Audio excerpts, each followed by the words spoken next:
האינסטינקט הטבעי שלנו כבני אדם הוא לגרוף מים ולדחוף אותם מקדמת הגוף לכיוון הרגליים, כפי שהשחיינים בתמונה מתקדמים.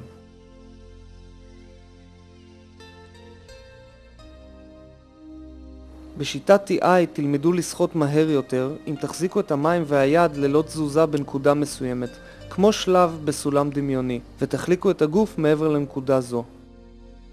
שימו לב שהשחיינים הטובים בעולם לא ממהרים לחתור, ומנסים להחזיק את המים כדי להתקדם מעבר לנקודת האחיזה.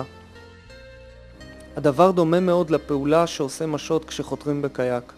המשות נשאר באותה הנקודה במים, והסירה מתקדמת מעבר לנקודת העגינה.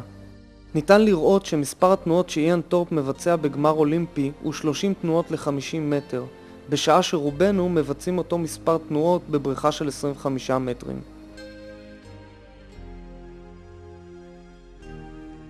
מספר התנועות הנמוך של טורפ בולט אפילו מול שאר השחיינים המקצוענים.